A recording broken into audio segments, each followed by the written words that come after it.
Welcome, everybody, into Baxter Street Boys. I'm your host, Cole Wilcox, joined as always by co-host Jake Gordon and producer Griffin Rudy. These two guys are on a high right now. The Braves have just won to tie the series 1-1. Both at high spirits. It was a great game, good win for the Bravos. And we have a jam-packed show tonight. You might think, Vandy, there's no way it's that jam-packed. It's jam-packed, dang it. And we got stuff coming your way. We're going to start off with some updated playoff predictions.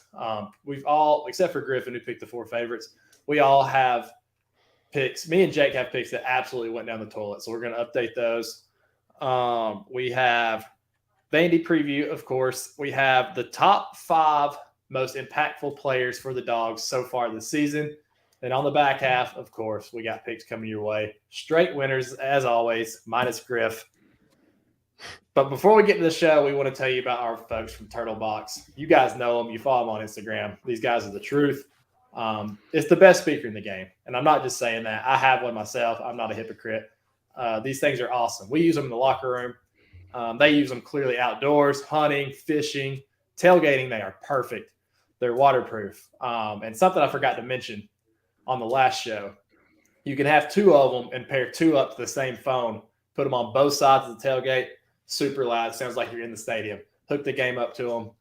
Awesome stuff. And when I say they're waterproof, you can use them as a lifeboat. I mean, just throw it out in the water, ride on it, and you can listen to music, everything. They're the best speaker in the game. They look the part, all different colors. Check them out and use code BSB10 for 10% off all your purchases. And when you do get one, post it, tag them. They're awesome. Tag us. Let's spread the love. And let's go, Dogs. Let's get into it. 10, 12, he's running over people. Oh, you heard the walking. There he goes in the corner again, and we jump up. Touchdown! Oh, God, a touchdown in the corner. We just stepped on their face with a hobnail boot and broke their nose. We just crushed their face. Swift's got running room. Swift by the defense. 40, 30. They won't catch him. Go, Swift, into the end zone. Touchdown! The freshman just ran it back to Philadelphia. 15, 10, 5. Touchdown! Dogs win it. We're headed to Atlanta. Near sideline, and it's intercepted. Keely Ringo at the 21. Off he goes. 40, 50, 45, 40, 35, 30. Near sideline. Breaks the tackle. 20, 15, 10, 5. Touchdown. Georgia. I know I'm asking a lot, you guys, but hunker it down one more time. Griff, you're getting kind of nice with those transitions. That was quick. That was a quick one. Hey, you gotta do. You get in the lab. Try your hardest. Yeah. You think about it, man. We've only done this show for like 4-5 months now. I mean, we're getting this is good. This is our 20th show. Love that. There we go. go. 20. Number 20. Wow, 2-0, baby. Like I said, the Braves have won. These guys are hot. Jake's got some liquid confidence in. Never too early to get started, huh, Jake? That's all I gotta say, man. Look, I'm a Braves fan first. I'm a Tampa Bay Rays fan second. Just because I know when Cole wins a Cy Young, I gotta be there for that. So no doubt. You never know with the Rays. They might trade me by any. I hope not. Me and Griff have had the conversation. I'm like, whenever Cole makes his debut, I was like, I gotta drop everything. I gotta be there. So I'll have my Rays jersey ready. You gotta pick a number, by the way. Pick a number a couple days before so I can get the custom jersey. Gotcha. Yeah. Will do. Me and Jake will be the first people in the stadium that day. That would be sick. Like I said, we got a jam-packed show. We've made playoff predictions preseason. And listen, I'm a type of guy, and Jake, from what I know about him, he's this type of guy too. We're not just going to give you a scratch playoff. I can't do it. It is not in my bones. I can't give you the top 4. So I do have another wild card. Jake, I'm sure, has a wild card. Griff, I'm not sure who he has. We'll see. It could be the same because his looks pretty good at the moment. It's not the same. Wow. What has changed to make yours different? You picked Georgia, Bama, Ohio State, Clemson preseason. All 4 look great. Yeah, well, some things have changed. I just, we'll see. Okay, fair enough. So let's get into them. Do you have the graphic, Griff, or no? No, I didn't have Jake's picks at the time. Okay, so they're a secret. I gotta keep them a secret. I got a real sneaky one. We'll post it on Twitter. We'll post it on sure. Twitter so you guys can react to it. I'll just start first. My first playoff prediction, I think, went Georgia, Michigan, I don't remember who else I had. Bama and Miami, I think, was my 4. Miami stinks. I mean, they suck bad. That was a bad pick on my part. So I'm going to update it with this. Georgia Bulldogs, number 1, the most complete team in the country. We just proved that the other day. We can run the ball on you. We can throw the ball on you. We will suffocate you on defense. We have Jake Podlesny, and as Jake pointed out, the best punter in America. We're the most complete team in the country, number 1. Yeah. Number 2, I'm going to take Ohio State. I'm still not sold on that pick. I think when they go to Penn State, they're going to lose. But we'll see. As for now, I'm going to take Ohio State. Number 3 is where it gets dicey. Number 3, I'm going to take Clemson. These guys look really good, and they beat the 2 toughest teams on their schedule. So they pretty much have a cakewalk the rest of the year. Clemson's going to be in the playoff, and I think they're pretty good. They could be number 2, actually. Put Clemson number 2 for me, Griff. Ohio State number 3. Number 4, here's where it gets nasty. I was kind of high on this team coming into the season. They were the most quiet 8-4 team of all time last year. They've come back, and you might laugh at this. UCLA will be in that 4th spot. I think they're the best team in the Pac-12. and it all comes down to next week when they play Oregon. I think the winner of that game makes the playoffs, and I'm picking UCLA right now. So UCLA is in the playoff. It's going to be a huge battle against them in USC at the end of the year, and it's going to be kind of sick. It's going to be kind of sick to see UCLA and USC play meaningful football at the end of the year. I love it. I've been betting UCLA all year. They've been fantastic. Awesome. So I'm a full supporter. I actually have. Hang on. I'm going to pull it out of the closet for all of those on YouTube. When was the last time that UCLA or that a Pac-12 team made the playoff? Is it Washington? Washington, probably Washington? Bama. And Washington, I got him right here. That's I it. got him right. That's a nasty here. shirt. That's a nasty It shirt. is, yes. Washington. People forget that Washington was in that game. Like that was not. No, they were. It was 24-7, and it wasn't. It was close. That's back in the Browning days, man. Dude, Yeah. he fell off the face of the earth. Yeah, he did. The thing about UCLA is, and we can compile this real quick. I think DTR, their quarterback, and Zach Charbonnet, their running back, is a top 5 backfield in college football. It's very good. Obviously, you have Bryce Young and Jahmyr Gibbs. You have Quinn Ewers and Bijan Robinson. You have C.J. Stroud and whichever running back they pick. They're both really good. I love him. Now, Zach Who's Charbonnet, I wanted the Falcons to pick him up last year in the draft, and he actually came back to school, and I was a little shocked. I don't know if Travis Dye commands enough respect to be put in there, but Caleb Williams, Travis Charbonnet's on a different level. Yeah. I think I might side them in at 4 from what I can think of off the top of my head. I mean, you can make the argument for McCarthy and Corum, but I think I'm taking DTR and Charbonnet right now. Anybody else in the SEC that I'm missing? Hendon Hooker and whoever they're negative Ghost Rider. Okay, so anyway, I like UCLA. Jake, who's your 4? All right. So right now, look, I'm never going to apologize to Clemson because there's just no need for that. No, screw that. Number 1, I have your Georgia Bulldogs. Number 2, I have Ohio State. I think they're going to make it in. 3, TCU Horned Frogs, baby.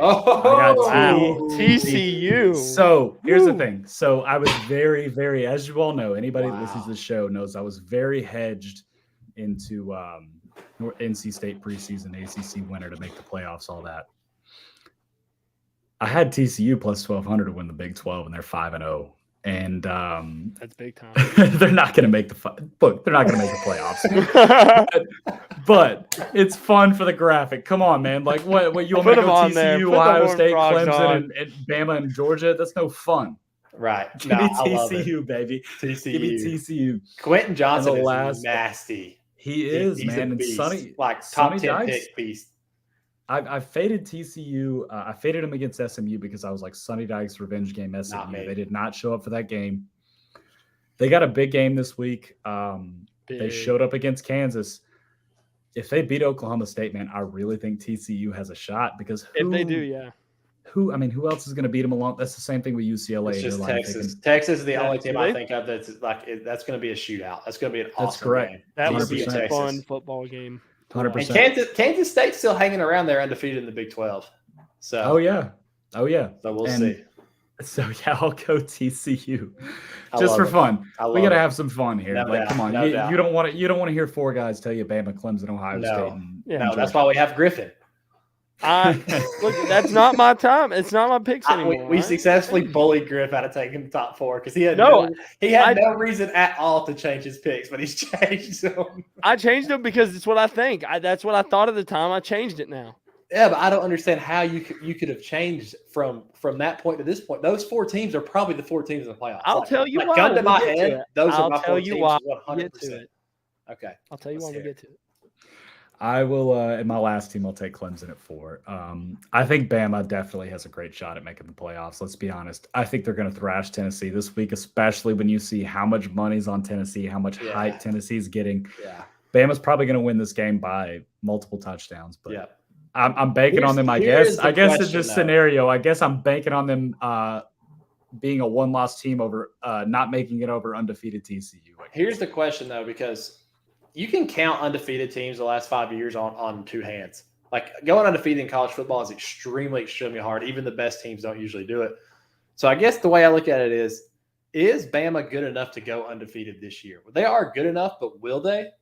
They still have a lot of tough games ahead. They got a tough test in Starkville ahead of them. They got Ole Miss have them at home, but they go to Ole Miss. But still, they play all 3 of those teams. And if they lose one game and then we beat them, they're out. Like, there's going to be too many teams with 1 loss. So that's my thinking on Alabama. I don't think with their schedule, I don't think they have the team yet that can go undefeated. We've seen it. Like, they're not the world beaters everyone thought they were. They're still very good, and they'll be better than everyone on their schedule, but they're not above losing, in my opinion. Yeah. Yeah, and me leaving Bama out, this is like, okay, like I said, I'm having a little fun here with TCU. Right. Let's be honest. In all reality, it's probably going to be the most boring picks of all time. It's probably going to be Bama, Clemson, Ohio State, and Georgia. 100%. That's not why you listen to this show, though. You got to get a wild card in there. Griff, let's hear it. Let's hear it. Let's see what's happening here over the course of my number 1 pick has not changed. They have not changed. It is the Georgia Bulldogs. We're coming. We're coming back. All right? We're coming back. All right, now, number 2, we have the Clemson Tigers. I've been high on Clemson all year. I thought they were going to have a big bounce back year. So I think Clemson slides in that number 2 spot. Number 3, this is where it gets spicy. Okay.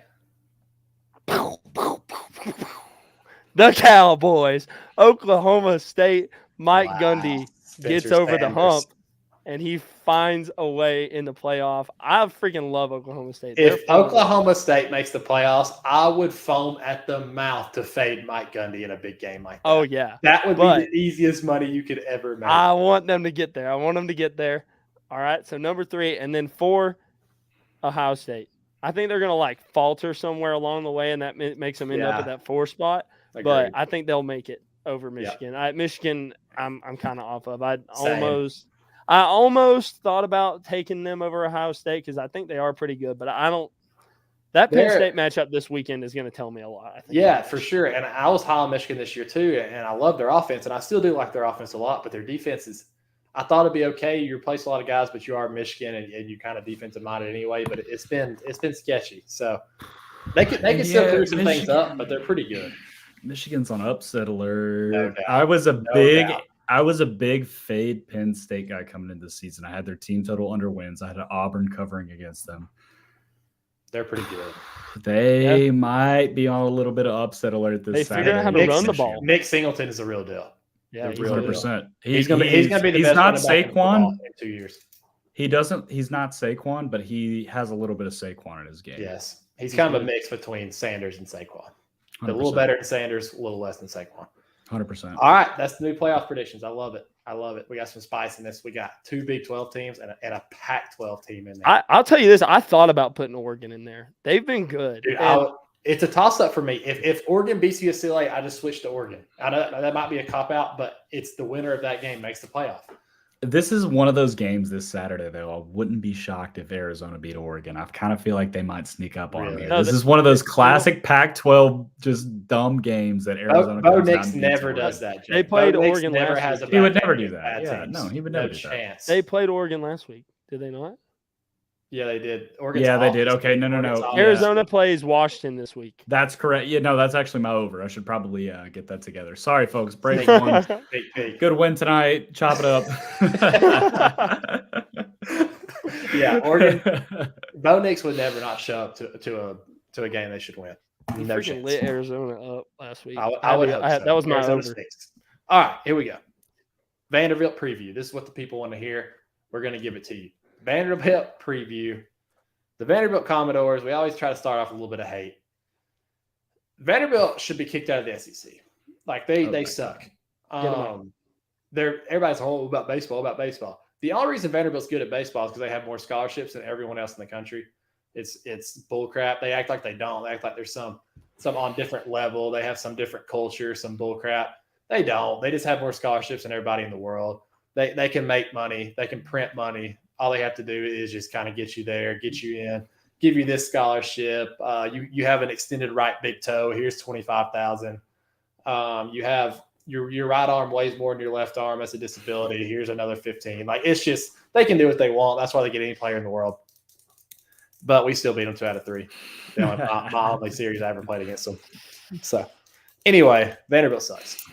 Except Kyle Wright, by the way. Shout out to Kyle Wright. Kyle Wright's awesome. That's the thing about Vanderbilt. Like, I'm very close to a lot of the guys that played on Vanderbilt. I'm not sure I dislike a single player on their team, but it's the entirety of the team that I hated. I just hated Vanderbilt so much. But Kumar Rocker, he's my boy. This is a little bit of a throwback. Keegan, my boy. Like, it just happens. I hate him. This is a little bit of a throwback, but I thought Rhett Wiseman was kind of going to – I was like, he got drafted late. I kind of thought Rhett Wiseman was going to be the man, but – Rhett Wiseman. It's a cold world in the minor leagues, man. College World Series hero. Cold world out there. All right. So, Griff, do you have any stats on Vanderbilt, or did you just whiff? I do. I have a few. Wow, look at you. They were hard to find. I'm just kidding. They weren't. In total offense, they were 84. They are 84th in the country. Okay, that's better than we thought. Probably. Let's give them credit for that. Clap it up for that. Yeah. All right. Oh, I lost my page here. Oh, back to it. All right.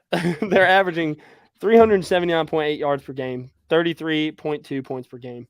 Total defense, they are 126th in the country. Out of 131. 131. Yeah, 131. That's bad. That's about what Tennessee's passing defense is. They are giving 179.5 yards per game and 36.8 points per game. Not good on the defensive side of the ball. God. Not good there. Okay. So we'll start there. I got some surprising numbers for y'all. Okay, so AP poll, they're not ranked. I know that might be a shocker. Coaches poll, they are also not ranked. College football playoff poll, they are not ranked. But CBS, they are ranked 85th in their poll. Good stuff. 85th. We're number 85. Here's what I will say about Vanderbilt.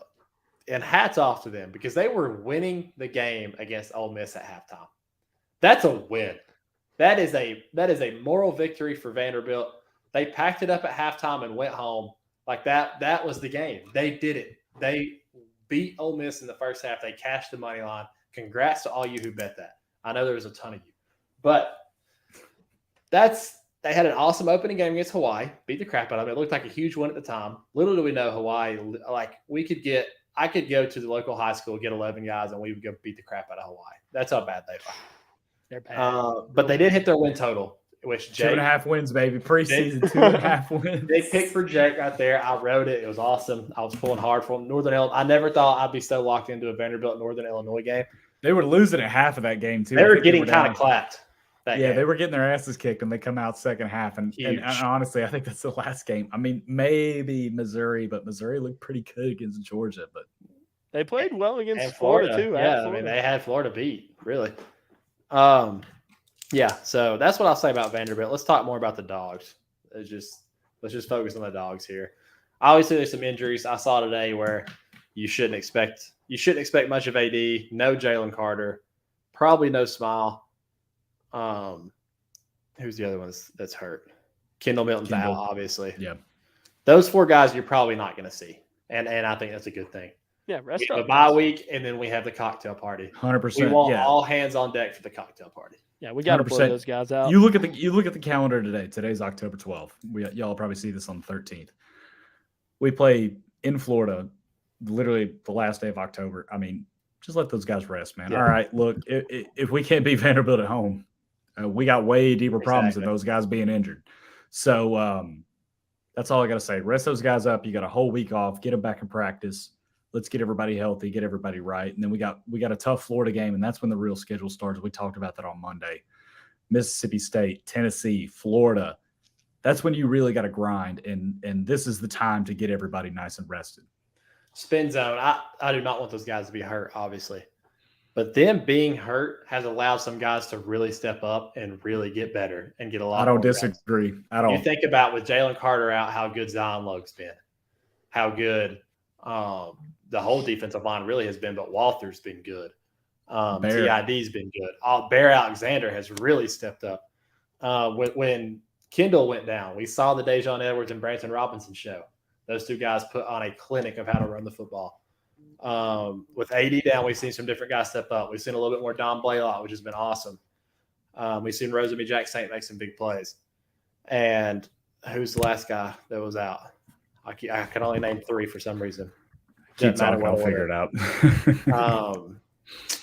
Whoever it was, somebody stepped up and played well. I promise you. Who was it, Griff? Tresman Marshall. Yeah, or Ryan Davis. Both. Yeah, Ryan Davis looked fantastic. Exactly. Absolutely. Yeah. We got guys stepping up and getting game reps, which is irreplaceable. You can't do that in practice. So that's a credit to Kirby Smart in the depth. I mean, we could be like a certain team when you lose a couple of your key guys and that you can't win without them. There's no way you can win without them. In Athens, we can win without a couple of key guys. We can do it. If Mechie and I didn't say any names, Griff. I'm saying names. Screw you, Alabama. You guys are losers. I didn't say the names. Look, man, ran less routes than Jameson Williams in the national championship game. Look, man, all I gotta say is, if you're an Alabama bettor this week like me, I just gotta say congratulations, because Vegas these past 2 weeks, they've taken a little bit of the bath. The public's kind of got the best of Vegas these past 2 weeks. Let me tell you what, they're gonna get it back this week. We're gonna hit our picks on the back half. I'm in my dad's office right now. I think he wears these glasses as like blue light protection. I walked in yesterday and I thought it was Jeffrey Dahmer sitting in here. They literally, you can't tell the difference when they're on, but apparently they're protecting your eyes. Well, Cole, if those were enhancing your vision at all, that would tell you how clearly I'm seeing the board right now. Wow. I'm going off this week. Before we get to the board, let's finish the preview. We got to talk about the 5 most impactful dogs. As we do every week, let's make a prediction of a big play. Okay. A big play. I want to say Darnell touchdown again because I just want it to happen, but I'm not going to. Okay. What I'm going to say is Brock Bowers, 3 touchdowns. Love it. 3 touchdowns for Brock Bowers, 1 rushing, 2 receiving. 1's going to be a long one. Couldn't love it more if I tried. He's Vanderbilt's father. Him and Ladd just absolutely tore them up last year. It was kind of the coming out party sort of, but especially Ladd. Brock Bowers, 3 tutties.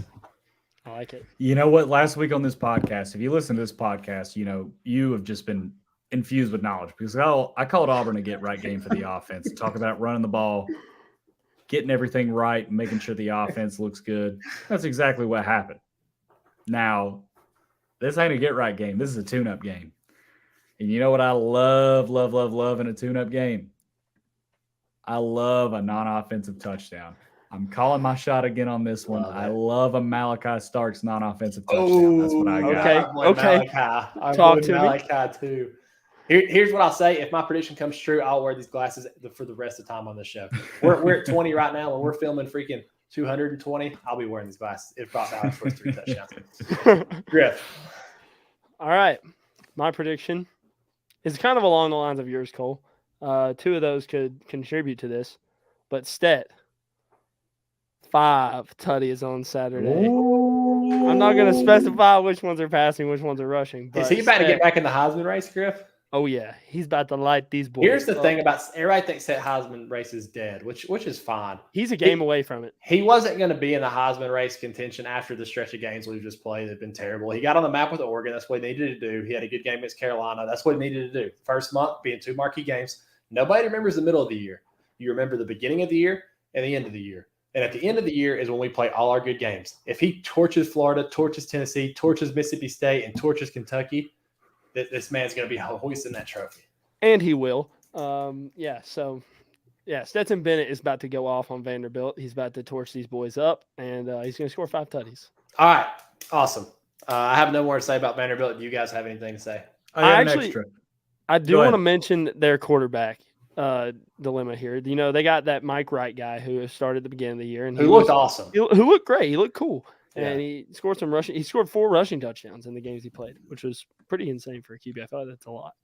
But this guy that came in, AJ Swan, his stats look incredible. Like at first glance, they look really good. He is 62% completion, 848 yards, 8 touchdowns, 0 INTs. Tell me that doesn't sound like a pretty good stat. Wow. And that sounds good. Good for him. Yeah. So he's a freshman too, right? He is. I think he's a true freshman. Listen, I said a lot of things about Vanderbilt. I don't care about Vanderbilt football. I liked when they were pretty good with James Franklin. Like, it was kind of funny. They beat Tennessee, and Tennessee loves to like boost their ego by saying they beat their rival, which is Vanderbilt, because they can't beat any of their other rivals. So I love when Vanderbilt does beat them. So I would like to see Vanderbilt good enough to beat Tennessee. Yeah, that would be awesome. All right, that's all. That would be okay. No, it wouldn't be that hilarious, but it would be hilarious if Tennessee beat Bama, they come in and they lose to us, and they're like, "Oh, we don't have to play in the SEC championship. Like, we're 1 game from the playoff." He comes in there and writes some. That would be an all-time day on Twitter. Like, fan of whoever, don't care who you are. That would be a pack watch all time, would it not, Jake? I would be smoking that Tennessee pack all day long. We're going to be Saturday, I fear. All right, now I do have one more prediction. One more. Okay. Ladd McConkey jet sweep first touchdown. I called a Ladd first touchdown against Oregon. We'll go with that one again. Something almost happened in the last game that we predicted, because I was like, "Oh, that." I think Jake. What did you predict last game, Jake? I think I predicted Kyrus Jackson on a bubble screen, and he caught one. I was like, "Go." That was against Missouri. Okay. But dude, Arian Smith took a bunch of go routes on Saturday. I thought eventually Steph might be back. Yeah, he just didn't. He didn't really look for him. Arian Smith taking the top off of Vanderbilt defense would get me fired up. That feels like a good time to get him back in. I'm going to be real honest. I want this game to be 48-0 at halftime, so I can quit really focusing on it, so I can watch Alabama, Tennessee with all my attention. That's what I want to happen. Yeah. That's what I got to take it to. I got to take it to this game. I'm going to be there. I'm going to be loud. But let's go. I'm going too. Y'all are true fans. We can sit together. I'm not going. I'm not going. Sounds good. I'm not going to that game. I've gone to a bunch of Georgia games, no flex, throughout my years. I've outgrown the Vanderbilt at home games. Look, this is my last year. I got to be. That's there. true. Yeah, that's true. It's mine as well. I wouldn't be a true dog if I did. Hats off to that. Love it. We got to have people there. All right, here we go. 5 most impactful dogs up to this point. There was no criteria for this at all. I just texted the group message, said 5 most impactful dogs. So how do y'all want to do this? Just name each 5 or go one by one? Let's all go one by one. Let's just each go. Let's start at number 5. Griff, who's your number 5? My number 5. I thought we were going to start at 1. Shit. All right, I'll go first. Think about it. All right. My number 5, the 5th most impactful dog so far this year, is Jamon Bullard. Star was a position where we thought we had some guys coming back. We had William Poole coming back, but it was still like, okay, there's some guys competing for this job. We heard a lot about Bullard last year. We saw him flash. I think against Vanderbilt, he had that pick. I think it was Lassiter. But either way, Bullard is a guy who's came in, and man, he is really, really good. Like, he does everything well. He's physical. He's got a nose for the ball. He can do a lot of different things for us. He can cover tight ends. He can cover X receivers, wide receivers. He does it all. I'm a big Bullard guy. He's the 5th most impactful dog so far of the 2022 season. Jake, who's number 5? You know who I got? Who we got? There's 3 phases to every game, man. Offense, defense, we fence. Give me Brett Thorson at number 5, man. He's been pinning them deep. Man. Give me the Aussie. I got Brett Thorson at number 5. Huge game against Auburn. Georgia's offense is stalling. Who is pinning these guys back so the defense can make a play? Brett Thorson. Love it. Offense, defense, we fence. Give me the special teams guy, Brett Thorson. Is this sign language for we fence? The horns up? Every time you say that's we a W. That's kind of a W, isn't it? I kind of like that. That's not horns up anymore. That's we fence. What about this? Okay. The W. That's a little better. Yeah. Defense, baby. Special teams matter. Give me Brett Thorson at number 5. We fence. All right. At number 5 for me, I'm going with the boy JDJ. He's been really good stepping into linebacker role. You got some tough guys to follow there. Tough guys to follow. The Kobe Dean, LBU. Quay Walker, Channing Tindall. I mean, all got drafted. Well, I guess Nakobe didn't get drafted first time. We all thought he was. He should have. Yeah, first round player. So I mean, that's a lot to follow, and he has done a tremendous job. He has done a tremendous job. No doubt. Such a beast. You want me to go ahead and go 4 and we'll go back? Yeah, number 4. All right. Number 4, I am going with Darnell Washington. Darnell Washington has been incredible in not just, I mean, as a tight end, people think pass catchers nowadays, but as blocking, he's incredible. He's the best at it.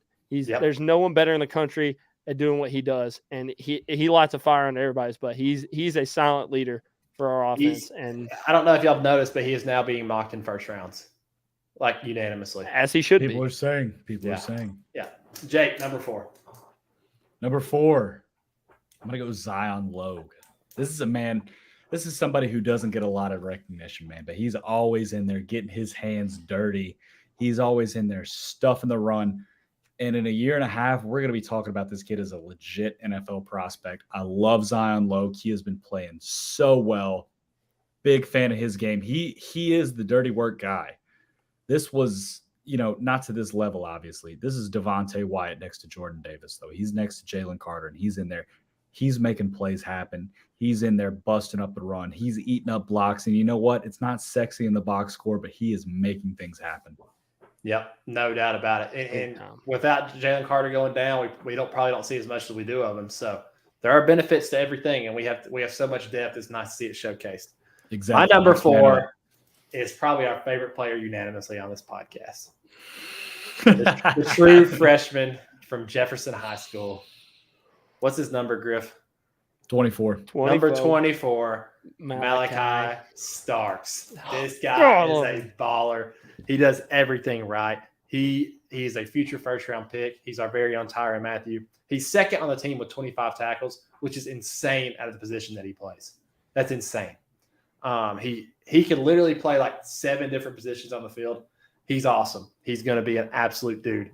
My number 3 is JDJ. And for all the reasons Griffin's already mentioned, the only thing I'll add, he leads the team in 2 categories, tackles with 29 and sacks with 2.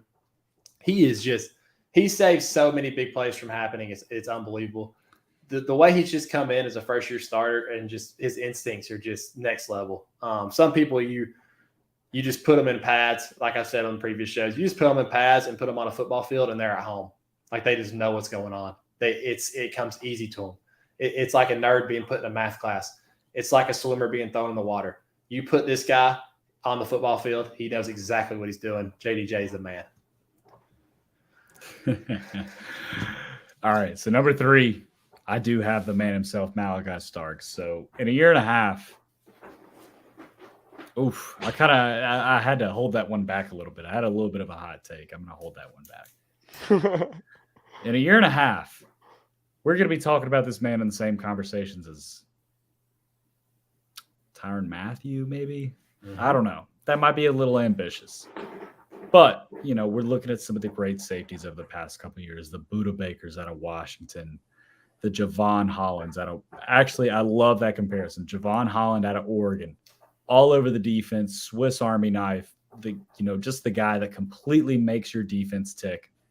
Absolutely love Malachi Starks. He's a turnover machine.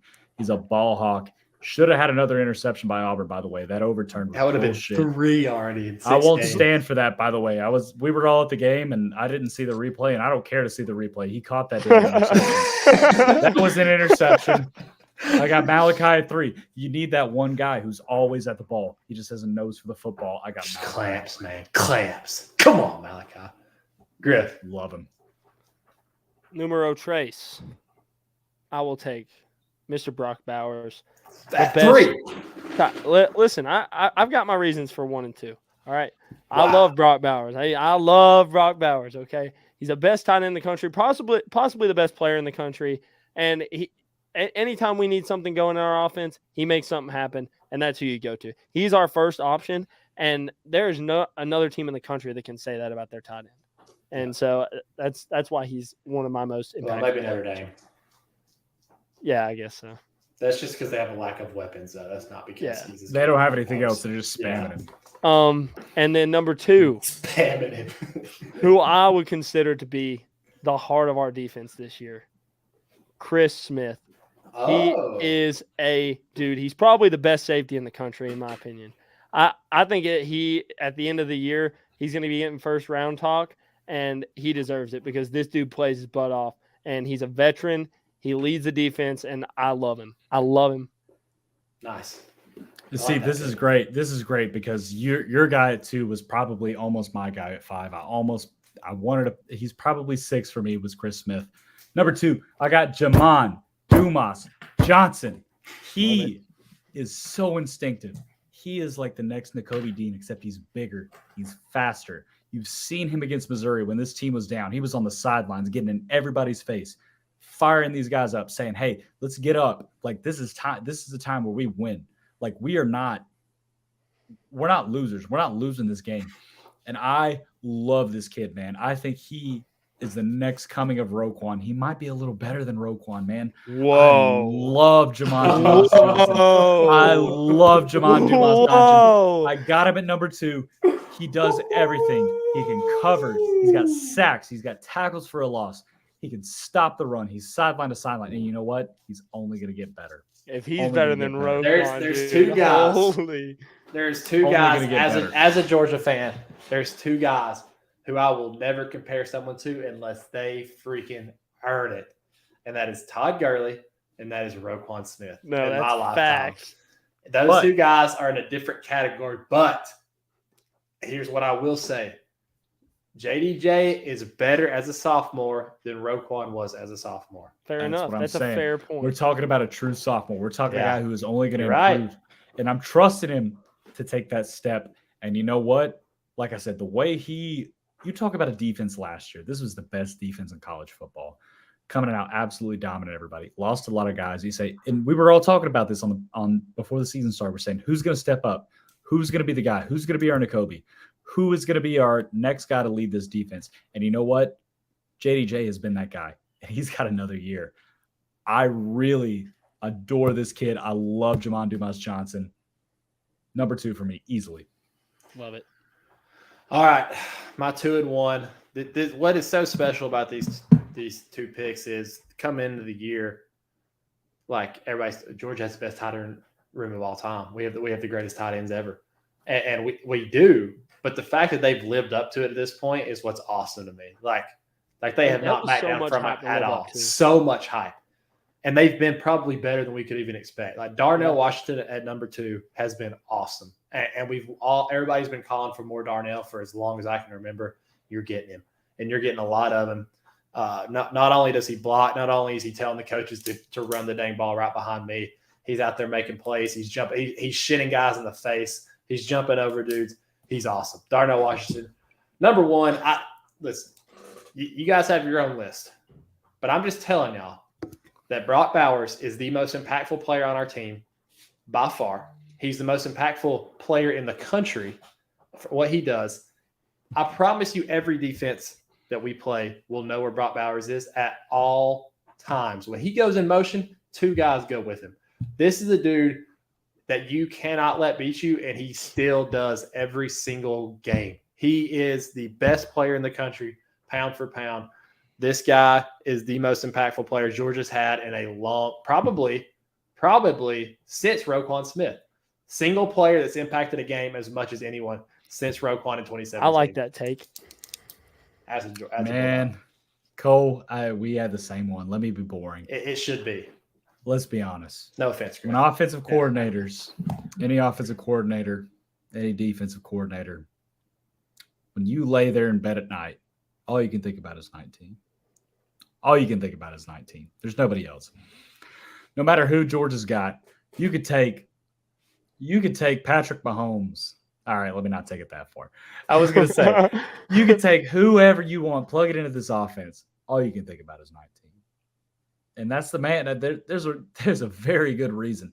And you know what? His numbers haven't been beautiful. They haven't been sexy. And you know why? Because all those defensive coordinators, all they can think about is how are we going to stop 19? Like Chad Johnson used to say, how are you going to stop 85? How are you going to stop 19?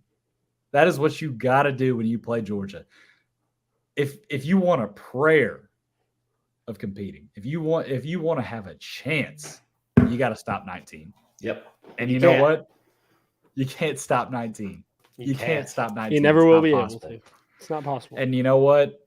There's no question in my mind. Every single game that Georgia goes into, the defensive coordinator is laying there at night next to his wife. He might get up a couple times, grab a glass of water. He's got to get up. He's got to pace around the room. And you know what? He's thinking about 19. He's thinking about 19, man. That's all that matters. I can't keep up with this guy. 19 is what makes this offense go. 19 is what makes this team go. Brock Bowers is undoubtedly the most impactful I just pulled up team. some stats before you go, Griff.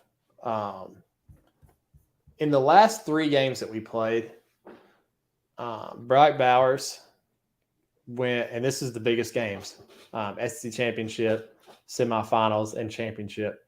Brock Bowers, he went for, this is some quick math, 140 plus, give or take, 90. So 230 yards and 3 touchdowns. That is 19 catches, 300, what did I just say? 230 yards and 3 tutties in the last 3 games we played, which is the most impactful games. The dude is a freak. He's so freaking good. It's so funny. It's so funny, man. It's one of those things to where you'll be like, man, Bowers hasn't done anything. And it's, well, he's being bracketed 24/7, which if you're, if you're not too familiar with the X's and O's, bracket coverage means you got a man on him and then you got a safety over top watching every single thing that he does. Yep. Griff. And he's still making plays. You saw it against South Carolina. Stetson threw that ball to the edge of the earth, and he was the only man on the planet that was going to come down with it, and he did. Yep. Griff, who's your number one? Y'all know who my number one is. Let's be real. Y'all know who my number one is. This man could have walked off into the sunset. He could have said, you know what? I'm done. I won a national championship. I will be loved in this city forever. But you know what he did? He came back, and he said, you know what? I'm going to be the starter again, and I'm going to win a Heisman. And that's what he's going to do. And he has been he is the heart and soul of our team. Our guys rally around him. They love him. Stetson Bennett, I love you. I just want you to know that. If you're out there, if you're listening to this, Stetson, I love you. He definitely is. And you know what? The haters are always going to be there. The haters are always going to be there. They're always going to doubt. That's when Stetson's good. Some idiots will have you out there and they won't put you in their top 20 quarterbacks of college football. Insanity. There's idiots out there like that, but not me. Not me. Stetson Bennett, you deserve the respect, and I'm giving it to you.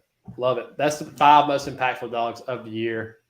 If you have someone else, please put it in the comments. Let us know. And as always, subscribe to our podcast. We love you guys. Help us out. Help us help you. And follow us on all those platforms, especially Twitter, and like this video. All right, boys, quickly. We went somehow long on a Vanderbilt preview. We have picks. We told you it's a jam-packed show. We told you. We're trying to get through it all, but it's jam-packed, as we said. We have picks coming up, updated standings. I went 1-2-1 last week. I think Jake went 2-1-1. Griffin went 2-2. For the third week in a row. So we still haven't had a great week as a podcast yet, just as a complete total. We're going to do it this week, though. Let me tell you, I haven't said this in a while, but I love the board this week. Love it. So let's get right into it. I'll go ahead and give you my favorite. My favorite, and this is the lock of the century. Go take it. I won't make it the game of the year, but it's close. Utah -3.5 against USC. Good pick. Good pick. This is a game where everyone, your mother, your brother, your sister, your grandmother will tell you USC is about to kill Utah, and they're somehow an underdog. Yeah, how are they an underdog? Why are they an underdog? They just lost. They've lost 2 games. They lost to Florida. USC hasn't lost. They're the best team in turnovers in the entire country. Yada, yada, yada. Lincoln Riley this. Caleb Williams that. Jordan Addison that. Utah minus 3.5. No reason. It makes no sense to take it. USC's turnover luck is going to regress at some point, and what a better time than 8 o'clock in Salt Lake City. Salt Lake City, yeah. The place to be rocking. Let me tell you, I love that pick. Love it. Jake certified. Jake, who's your favorite? Jake certified. What pick do you love more, though, Jake? What pick do you love more that you're going to take? You know exactly what I'm about to say. So, Do it. as a man, I consider myself a bit of a businessman. I like to hee-hee. I like the hee-hee. I like the ha-ha on Twitter. Y'all know I love my jokes more than any man alive. Y'all know what's not a joke? Y'all know what is really just not a joke? The fact that Alabama and Tennessee is the most bet-on game of this college football season, and that 16% of the bets are on Alabama and only 6% of the money's on Alabama. That's so free. And you know what that means? It's so free. That means Alabama is going to beat the shit out of Tennessee in Neyland. And you know what? If you're a Vols fan and you hate watch this show, truly I do respect you, by the way, for all the stuff that we do say. By the way, hats off to you. But you know what it means? It means Bryce Young's going to come in there and absolutely shred Tennessee.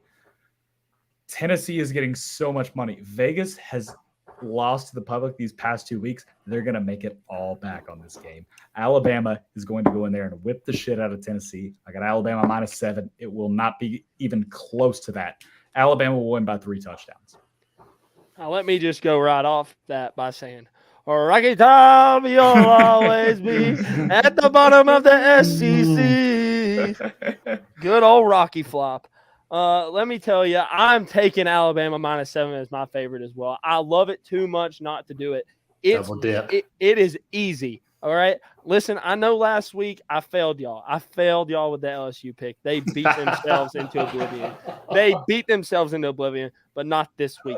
Not this week.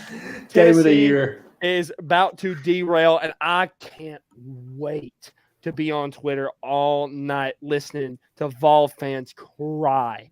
I cannot wait to take a bath in their tears. All right, Griff, underdog. My underdog? Well said. This goes along with my college football playoff prediction. Oklahoma State's going to TCU this week. TCU's riding high. They got a lot of momentum.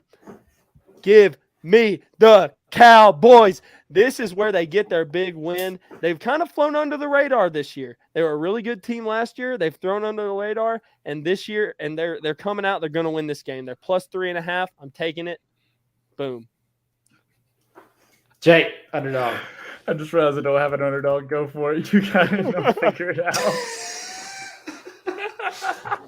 My underdog is the Penn State Nittany Lions against Michigan +7. Great pick. +7. I was high on Michigan beginning of the year. I still think they're a good team, but I'm really high on Penn State at this point.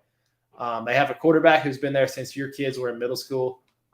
They have a running back who I just said earlier in the podcast in 2 years he'll be the best running back in the country, Nick Singleton. They got a good defense. This team is legit. Penn State, they're getting a touchdown. Come on. Michigan hadn't beat anyone by touchdown all year. Give me Michigan. Or give me Penn State. I actually found a pretty good one. Okay, who we got? Give me Illinois +6.5 against took it. Minnesota. Let me get Illinois, man. card. I don't like Minnesota this year, man. They're public darlings. They've been public darlings all year, and they're just not the team that I think that people think they are. Illinois kind of burned me. They burned me week 1. I guess I'll have to forgive them at this point. Which, by the way, that guy caught that touchdown twice. I will never forget that against Indiana. Nice. How did they lose to Indiana? In all honesty, looking back, because that guy caught that touchdown twice and they overturned it. Yeah, that's cool. Let me get Illinois +6.5. I'm feeling that one. I like it. My over is in the same. This game's already been mentioned, but my over is Oklahoma State and TCU over 68.5. That's a ton of points. The high overs. I love high overs. That game is going to be a shootout. Give me that all day. 68.5. That's going to cover in the first half. Oh, you like high overs? Oh, That's yeah. all yours too. This is Do you like high overs? elite number right here. I'm If taking you this really, one, too. if you really like high overs, then I got the game for you. Because I got Washington and Arizona over 73 points. That's awesome. They're going to hit it. I think they will. So I might make this my official pick. I love, shout out to Cook the Book Bets, by the way. If you're not following him, you should be. Bryce, our Nice. friend, we had him on here, Biggie.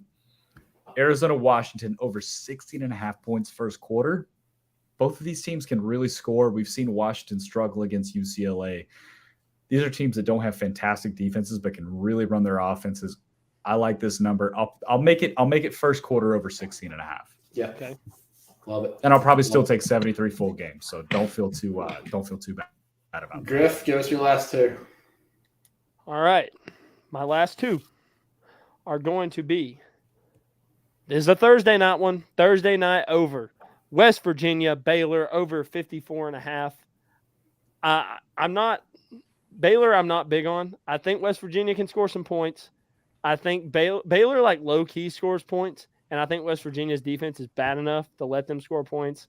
I really want to watch this game, and I took West Virginia anyway, but yeah, over in that one. Then my under, I hated the unders this week, I'll be honest, and I landed on this one because both these teams suck. Miami, Virginia Tech under 47. I don't hate that at all, by the way. I actually love that. That's such a great pick. I hate so Miami bad. with all of my being. I legitimately hate. I will be a Miami hater for the rest of my life. Yeah, they stink. So that's gonna be my card, and it's going 4-0 this week. So I made a promise to myself, and I don't know. It's like I'm at an AA meeting, like I'm an alcoholic trying to give up, some type of addiction. I cannot quit betting games that involve the sorry ass Iowa State Cyclones. But I got Iowa State, Texas under 50. Who scored 50 in that game? Texas by themselves. 49-0. No, I could see it. If it was 49-0 Texas, I will piss my pants laughing. That's a cover. I also have Texas as a big favorite, by the way, for all of the interested listeners. That was a word. Interested listeners. I have Texas in this game. I don't think Iowa State is good. I think they have finally been exposed. They should not be considered competitive in these big games. They're just not. I like Matt Campbell. He seems like a good guy. He's not that guy. I got the under in this game. I got Texas as a big favorite, minus 16.5. If I didn't take Bama, they would probably be the pick. The mullet is here. I had a mullet over the summer. I know some of y'all saw that on the YouTube, but Quinn Ewers is the real deal. Yeah, no doubt. He is that dude. No doubt. Griff, me and you are about to go head to head. Oh, we got a head-to-head? We have a head to head. Oh, you think Baylor, West Virginia under 54 is my play. Wow.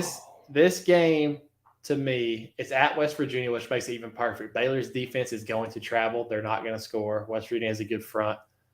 I don't see how this game goes over 54. It is a Thursday night. Those games get wacky. And I'm still willing to go on a limb and say this game is going under. I don't see these teams scoring that much.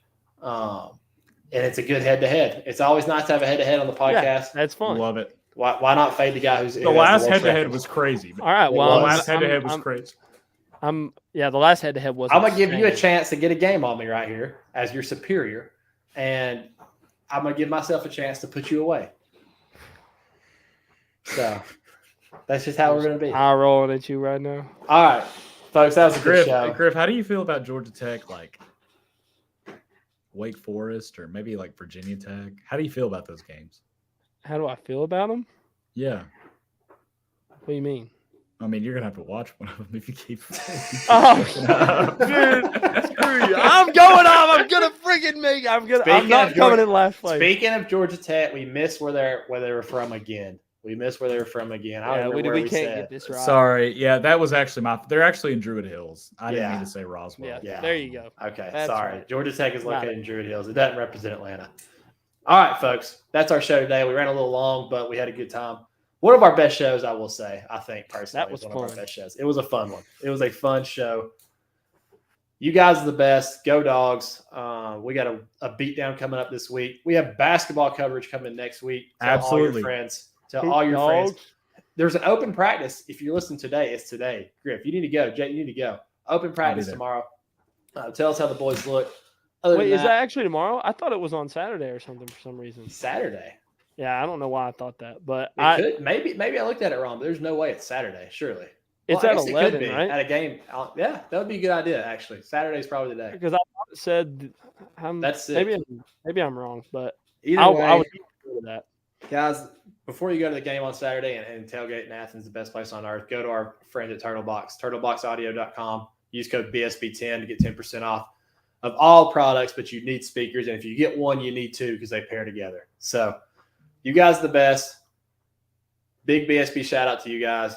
Let's freaking go, Dogs. Let's put a butt whooping on the Commodores this week.